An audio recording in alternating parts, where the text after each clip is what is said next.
राम राम। आप सभी के अंदर विराजमान मेरे परम पिता परमात्मा को मेरा कोटि कोटि नमन।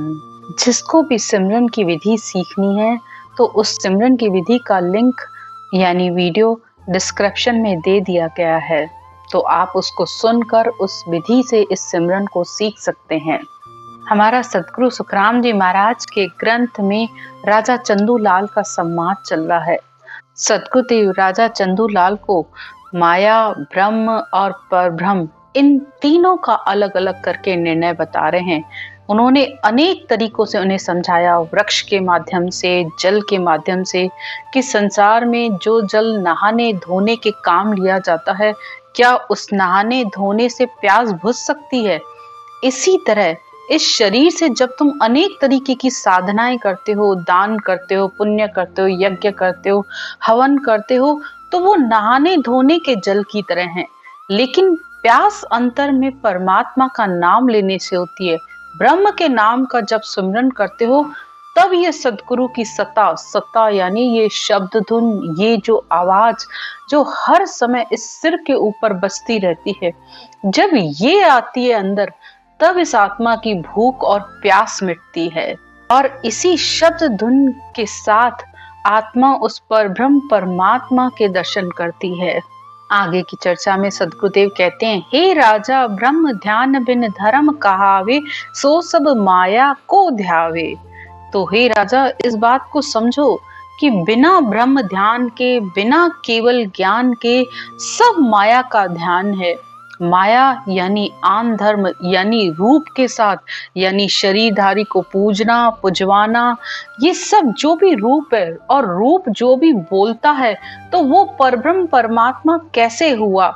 उस परब्रह्म परमात्मा वो तो निरंजन है, निराकार है, न अंजन में है, न मंजन में है, न लखने में आता है, न बताने में आता है। तो परब्रह्म परमात्मा आकार में तो बिल्कुल भी नहीं है, और आकार जो भी बोलता है वो सब माया के साथ है, सब त्रिगुणी माया के साथ हैं। और इस आत्मा को जब तक त्रिगुणी माया से अलग होने का ज्ञान नहीं मिलेगा, तब तक आत्मा उस परब्रह्म के दर्शन भी नहीं कर पाएगी। और ये केवल ज्ञान, ब्रह्म ज्ञान ही इस आत्मा को इस त्रिगुणी माया के शरीर से अलग करता है। तभी तो सदगुरुदेव कहते हैं, हे अवधू हम तोड़ी त्रिगुण माया, जब हम जग में जोगी कहलाया। तो जोगी यानी जिसने सब कुछ त्याग कर दिया। तो त्याग शरीर का नहीं, अंतर का त्याग चाहिए होता है। इस आत्मा को जोगी बनाना है। इस शरीर को जोगी बनाने से कुछ भी नहीं हासिल होने वाला है।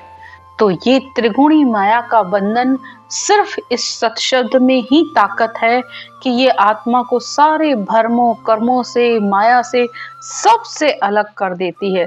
सब कुछ नीचे इस शरीर में रह जाता है, और सुरता यानी ये आत्मा हर समय जो इस सिर के ऊपर ये जो अखंड ध्वनि है, वो उसमें उसका ध्यान लगा रहता है।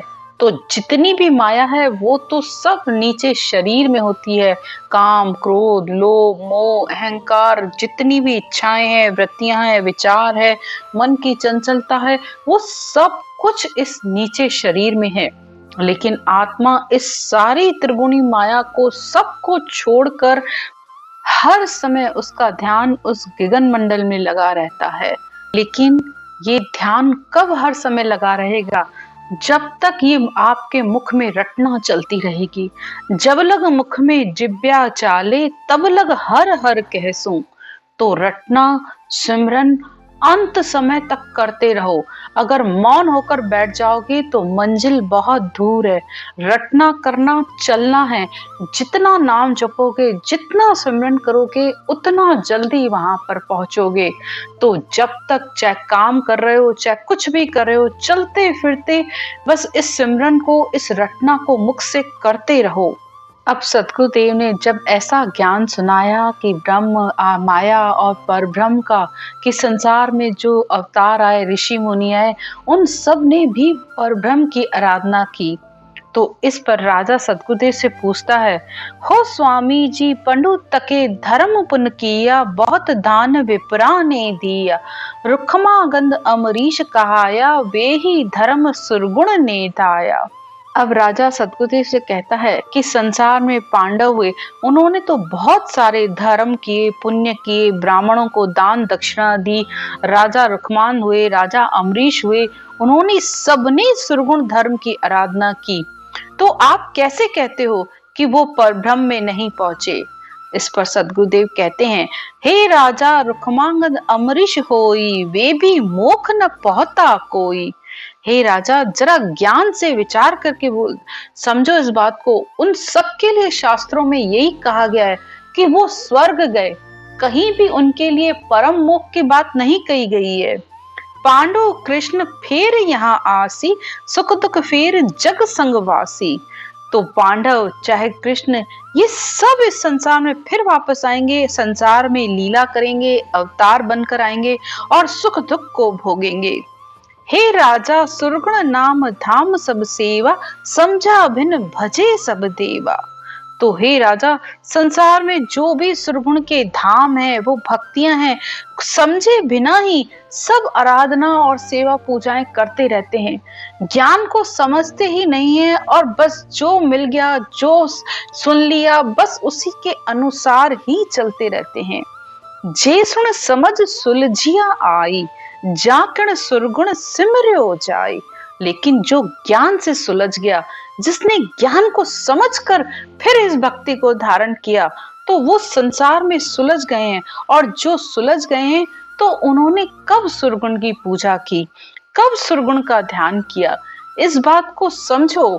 संसार में जो केवली भगवंत हुए, 24 तीर्थंकर हुए, राजा ऋषभ देव हुए, जिन्होंने इस केवल भक्ति की शुरुआत की इस संसार में, तो उन्होंने कब सुरगुण का नाम लिया? उन्होंने तो उस परब्रह्म परमात्मा राम का ही नाम लिया और इस राम नाम को, सिमरन को ही इस विधि से किया। तब वो सत्शब्द आया, उस शब्द धुन की, उस परब्रह्म परमात्मा की उन्होंने इस तरीके से अंदर सेवा की।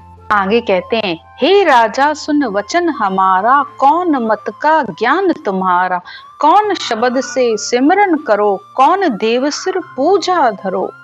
अब सदगुरुदेव राजा से पूछते हैं कि हे राजा, तुम्हारा ज्ञान कौन सा है, तुमने कौन सा मत धारण कर रखा है, किस शब्द की यानी किस नाम का तुम सिमरन करते हो, कौन से देवता की तुम आराधना करते हो।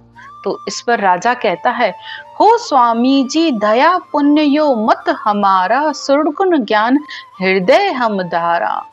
राजा कहता है, दया रखना, दान पुण्य करना, ऐसा हर समय मेरे मन में विचार रहता है। सुरगुण का ज्ञान हृदय में मैंने धारण कर रखा है और भगवान कृष्ण का सिमरन और उसकी आराधना करता हूँ। इस पर सदगुरुदेव कहते हैं, हे राजा दया पुण्य सुकृत सुन होई, सुख दुख लारे रहे है धोई। लेकिन सदगुरुदेव कहते हैं कि हे राजा, दान करना, दया करना, पुण्य करना, ये तो सब शुभ कर्म है और इन कर्मों से सुख दुख तो लगा ही रहता है। कब आत्मा इन सब कर्मों से अलग करती है? क्या कोई बहुत ज्यादा दान कर रहा है, कोई पुण्य कर रहा है, तो क्या संसार में उसको कोई दुख नहीं है? ऐसा हो ही नहीं सकता। सुरगुण ज्ञान हृदय लग जावे, बेहद की गम कदे न पावे। तो सुरगुण की भक्ति 3 लोकों के सुखों को प्राप्त करवाएगी, यानी दान पुण्य जो भी आप कर रहे हो, शुभ शुभ कर्मों के फल स्वरूप आपको सब कुछ शुभ और सुख मिलता जाएगा।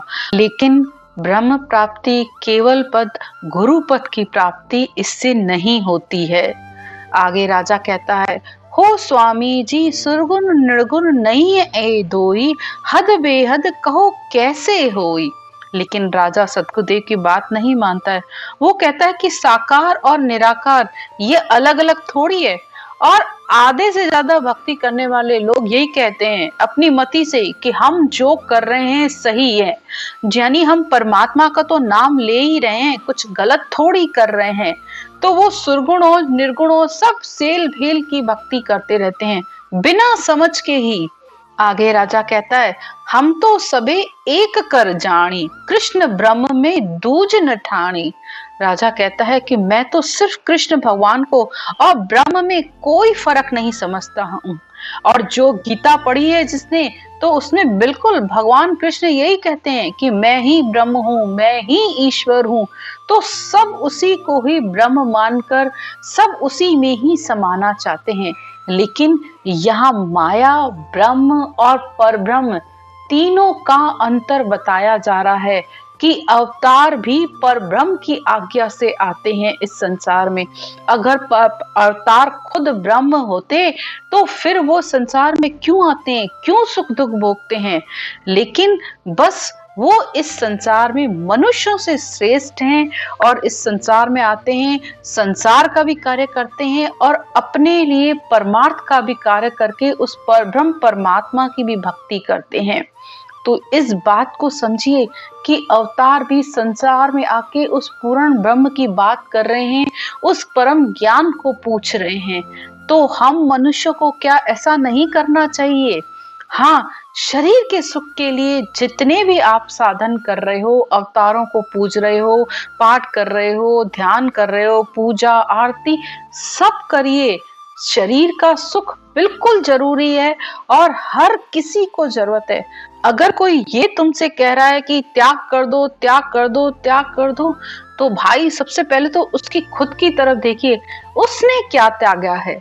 उसने एक घर छोड़ा तो 10 घर अपने लिए बना लिए, 10 आश्रम बना लिए, एक गाड़ी छोड़ी तो 10 गाड़ियां खड़ी कर दी, एक बेटे बेटी को छोड़ा तो 1000 चेले और शिष्य बना लिए।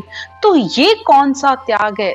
थोड़ा तो आप इस बात को समझ के विचार करके देखो कि किस बात का त्याग करने के लिए कह रहे हैं। अरे बल्कि ग्रस्त में रहेंगे तो अपने कर्मों को, बंधनों को, ऋणों को सब चुकाते हुए आत्मा उस परमात्मा में मिलेगी।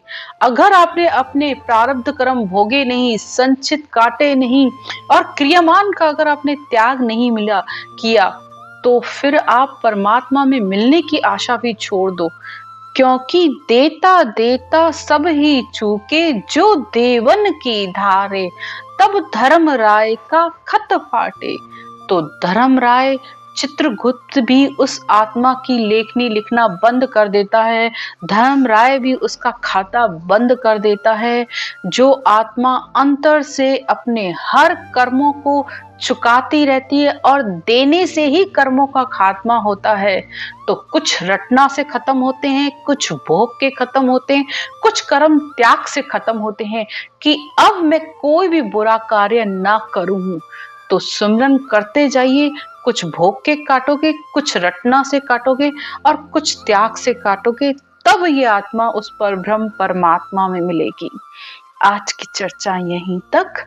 राम राम।